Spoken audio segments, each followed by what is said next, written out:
Good morning. Welcome back to my channel. My name is Deborah Smith. I am the owner of DD Logistics, a women-owned small business, freight broker business. Today, our topic is follow-up. A few days ago, I was discussing a topic with one of my colleagues, which was follow-up. And he was explaining to me how he was reaching out to the shipper on a daily basis. This caused the shipper to completely go cold, stop responding to emails, stop answering calls. He was leaving voicemails with no return messages or calls coming inbound. And it made me think a lot of us in multiple different industries do not know how to follow up properly. You have to think of the workload that is on the shipper. A shipper has so much that they do on a daily basis, and anyone in logistics, whether you're a broker, a truck driver, a shipper, it doesn't matter. You have a big workload. People in logistics, they wear a lot of hats, myself included. So today we're going to discuss the topic of how to properly follow up so that your potential shipper or your potential client does not go cold. All right, first things first, please do not follow up with your potential client every single day. If you reach out every single day, you are going to annoy and frustrate your potential client. Have courtesy, have respect, and know that on the other side of their laptop or their phone, they are extremely busy. Like I said, they wear a lot of hats on a daily basis. They see your emails, they see your calls, and when they need you, they will get to you. A standard follow up should be between 2 to 4 business days. When I say business days, weekends are not included, okay? So keep that in mind. Have respect for your potential client. Do not hammer their email 24/7 or call them 24/7. I had a freight agent, this was about a year ago, and he was bidding on some lanes. There was a large amount of lanes to bid on. So what happened was he sent in his bid through Excel. That was how the potential shipper sent it in. And he never won any of these lanes based on the poor follow up that he utilized. He was reaching out every single day, and there were some other things in the middle of it that, made things a little bit worse. But overall, it was the follow up. This RFP had over 70 lanes on it. It was broken down into multiple different spreadsheets. Um, it was just a lot of work to not follow up properly. So he reached out and he said, okay, we have everything finished. He had it done in like 2 to 3 days, and it was a lot of freight. So he started to reach out every single day to the potential shipper at the time. The shipper got frustrated because when he noticed that the RFP was sent back, documents were missing and some of the cells in Excel were blank. So not only did he not follow up properly, now the shipper is upset, they're frustrated, they're annoyed because you're wasting their time. You are reaching out to them every single day, and the proposal that you sent back, the RFP, isn't even correct. That's just one situation. Please acknowledge a shipper's busy schedule. Have respect for them. What it shows is that you understand their position and you're not just pushing business on top of them. Another thing about following up, you must be consistent. If you don't hear from someone right away, that does not mean to blow up their line or blow up their email. That doesn't mean continuously reach out over and over. In logistics, as a freight broker, I've had clients that it took me almost 6 months to even get on the line. 6 months to even respond to an email. It is your responsibility to come up with a strategy to get a potential shipper to want to work with you. It is not their responsibility. You do that through marketing, you do that through follow up, emails. It is not a shipper's responsibility for them to answer the phone or answer every email. It's for you. You come up with the strategy, a strong strategy that makes the shipper want to open your email, that makes the shipper want to reach out and reply. That is your job. All right, so let's look at some examples, and I'm going to look away into my notebook for a second. But I wrote some down, and these you can reach out, you can leave an email, or you can leave these on someone's voicemail. But notice the respect within the conversation, okay, when you are reaching out. So, hey, Bob, I know you're busy managing multiple shipments because they are extremely busy and ensuring smooth operations. So I wanted to follow up at a convenient time for you. That is it. What this email does is show respect, and it also shows consideration.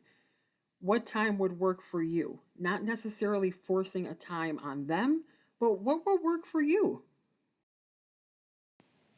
Here's another example. Okay.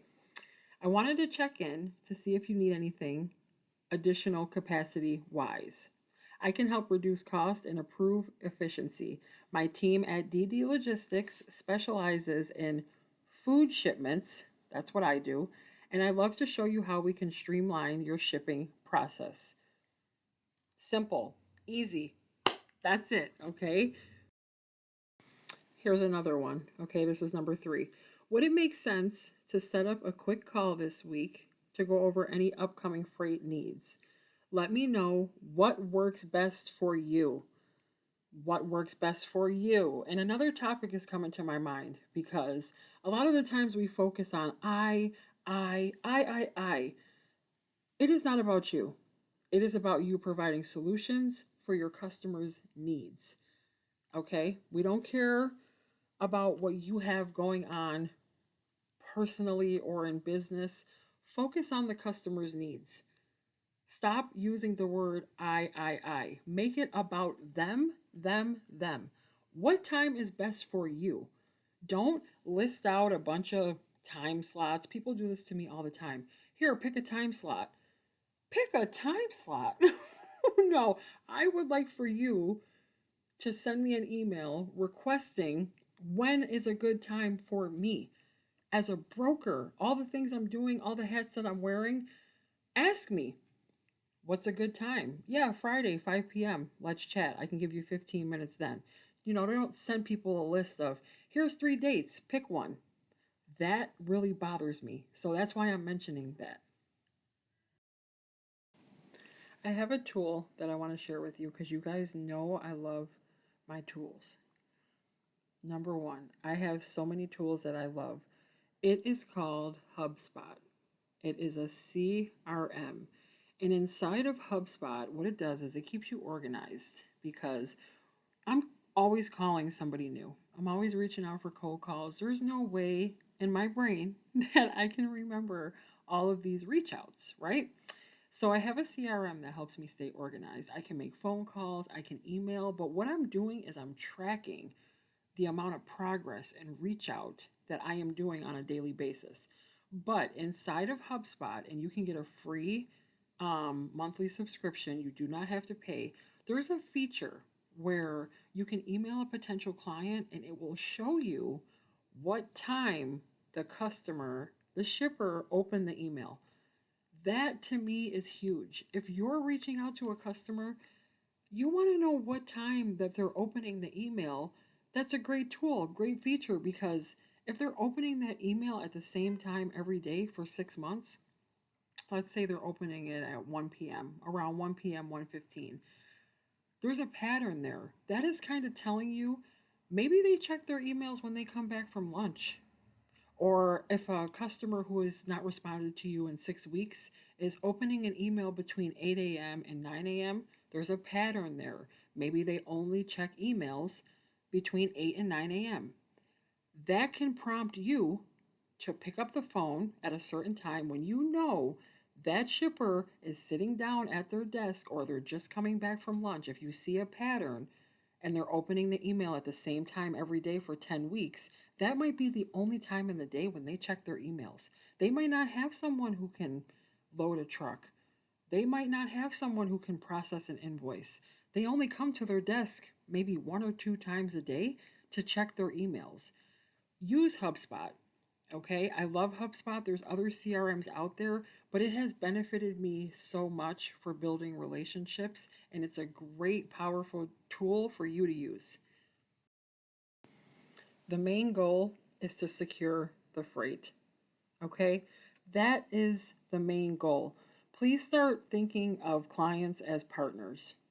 Okay, do not reach out with I. Start thinking of them as partners. We're a team. When I reach out with an email, when someone sends me a freight quote, the first thing I say is good morning, team. 9 times out of 10, there's going to be more than one person on that email, and that is how I address my clients. If I don't address them by first name, I address them by team, because that's what we are. We're solution providers. Once you put me in the mix, I am now part of your team.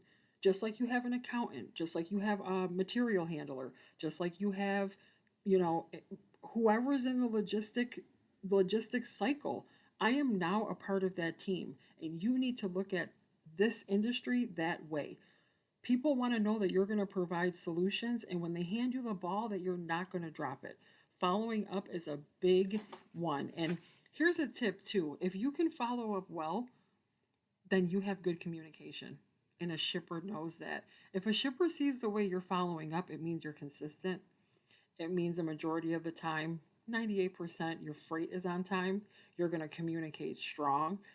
It's going to lead down the line. If they see that you're a strong follow up, they know that you're a good communicator. If they see, oh, she's been reaching out for 3 weeks and then you go cold and you don't reach out at all, that's not a good sign. Okay? So be consistent in this strategy, and I believe in you, whatever it is you're trying to accomplish. But I am here to educate and I'm here to inspire. That is my main goal. Your main goal is to secure the freight and follow up properly. All right? I'll talk to you soon. Bye.